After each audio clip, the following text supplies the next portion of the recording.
We live under a tremendously violent system. That's just part of capitalism.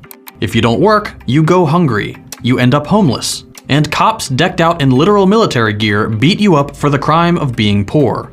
That's the reality of this economic system, and it persists despite the fact that we have enough food for everyone, enough housing for all, and enough capacity to spread work equitably so that it's not nearly so unbearable. This violence is completely unnecessary. Homelessness and hunger don't need to exist given how much we produce. But they do simply because making life better and providing for everyone's needs unconditionally generates way less profit than artificial scarcity and desperation.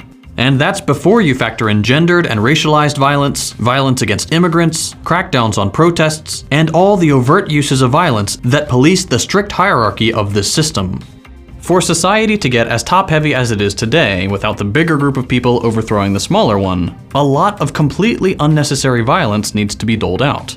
And that's been true in every era of capitalism.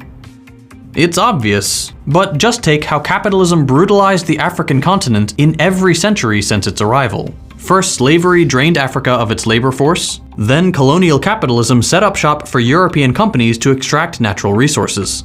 That hasn't really stopped, and in fact, skip a few decades and the World Trade Organization, World Bank, and IMF's structural adjustment programs exacerbated these practices.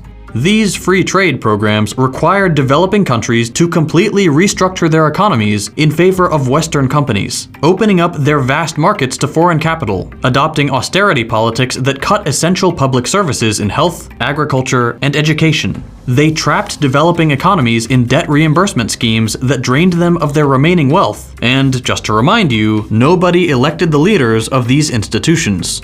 Or take an even more recent example like NAFTA. Free trade between North American states completely destroyed union labor and Mexican agriculture while increasing both malnutrition and unemployment.